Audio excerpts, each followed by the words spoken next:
On a dead island at the far edge of the Greek world, there is a garden of statues, warriors frozen mid-step, faces locked in terror. Every one of them, a man who came to kill the same creature and met her eyes a half-second too long. They came for the prize that would make them legends. The head of Medusa. Most of them never even got close. But here is the part the statues never tell you. The monster they came to kill was not born a monster. She was made into one.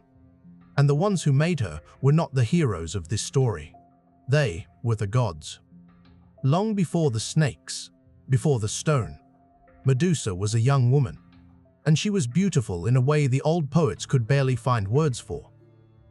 Of 3 sisters born to ancient sea gods, she alone was mortal. Her sisters would never age and never die. She, and she alone, could. And of everything about her, it was her hair that people crossed the sea just to look at. Thick and bright and famous across the islands. She gave that beauty to a god. Medusa became a priestess in the temple of Athena, the goddess of wisdom and war. To serve there, she swore an oath to stay pure, untouched, devoted to the goddess alone. And she kept it. Men begged. Men offered her everything they had. She turned all of them away because she had given her life to something higher, and she believed that devotion would keep her safe. That is the cruelest thing about her story. She was right to believe it. And it failed her anyway. Because one of the ones who wanted her was not a man at all. It was Poseidon, god of the sea, lord of earthquakes, brother to the king of the gods. He saw Medusa walking the shore one evening, and he decided she would be his, not out of love. Athena and Poseidon were old rivals, 2 powers who could not stand to lose to one another, and to Poseidon, Medusa was not a person. She was a thing that belonged to Athena, a prize he could take just to win. She refused him. Again and again. So one night, Poseidon stopped asking. Medusa ran. She ran to the one place on all the earth that was supposed to be safe, the temple of her own goddess, and she threw herself down at the altar and begged for protection.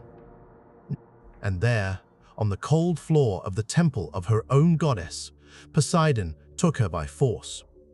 When it was over, Athena finally appeared. And this is where the story breaks your heart. Athena was enraged, but not at Poseidon. You do not punish the god of the sea. He was untouchable, and she knew it. So every bit of that fury came down instead on the only one who could not fight back. The victim, the woman still bleeding at her altar. Athena reached out, and she took the thing the whole world had admired. The hair. One strand at a time, she twisted it into a knot of living, hissing, venomous snakes.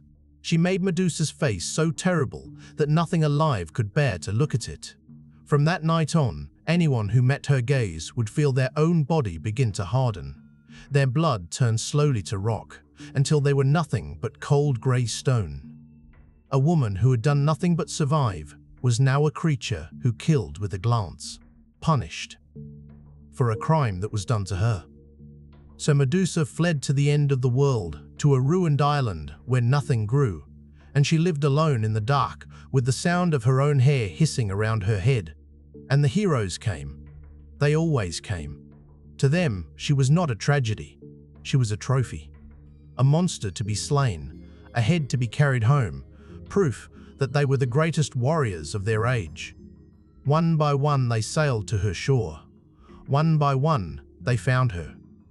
And one by one they joined the silent garden of stone, until a single hero was finally sent to take her head. His name was... He was a son of the king of the gods himself, and he knew that he could not do this alone. So the gods of Olympus armed him for the kill. From Hades, the lord of the dead, a helmet of pure darkness that made the wearer invisible. From Hermes, the messenger, a pair of winged sandals to carry him across the sea. And from Athena herself, the goddess who had cursed Medusa, came a shield polished to a perfect mirror. With it, he could face her without ever once looking at her directly. And a blade, keen enough to take a monster's head in a single stroke.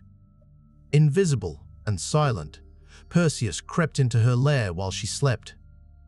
He never looked at her. He watched her only in the curved mirror of the shield, her snakes coiling in the reflection. And in one motion, he brought the blade down. And then something impossible happened. Because Medusa, at the very moment of her death, was carrying the children of Poseidon, conceived on the night she was attacked. As her blood spilled across the ground, those children were born out of the wound. From the severed neck of the monster rose a creature of impossible beauty. A magnificent winged horse, white as sea foam, kicking up into the sky. Pegasus. The most graceful thing in all of the myths, born out of the most brutal moment of one woman's life. Perseus lifted the head, and even in death, it had lost none of its power. He carried it like a weapon across the world, turning armies to stone wherever he raised it. Then the Titan Atlas stood in his path. A giant so vast he held the whole sky upon his shoulders. Perseus lifted Medusa's face one last time and turned that mountain of a god into cold rock forever. The face the gods had cursed as a punishment had become the single deadliest weapon in the ancient world. In the end, the gods gave the head to Athena, and she fixed it to the front of her shield and carried Medusa into every battle she would ever fight. Think about that for a moment. The woman the goddess destroyed became the goddess's greatest protection. The face the world had called a monster was carved over doorways and painted onto armor all across the Greek world, set there to drive evil away, even broken, even dead. Medusa was still standing at the threshold, holding back the dark. She trusted a goddess, and the goddess failed her. She kept her vow, and the gods broke her for keeping it. And maybe that is why, 3,000 years later, we still cannot look away from her face. Not because she was a monster, because she was one of us. An ordinary soul handed a fate she never earned, who somehow, even turned to stone, refuses to be forgotten. This is Pantheon X, where we tell the oldest stories the world ever dared to tell. Subscribe and stay close to the fire.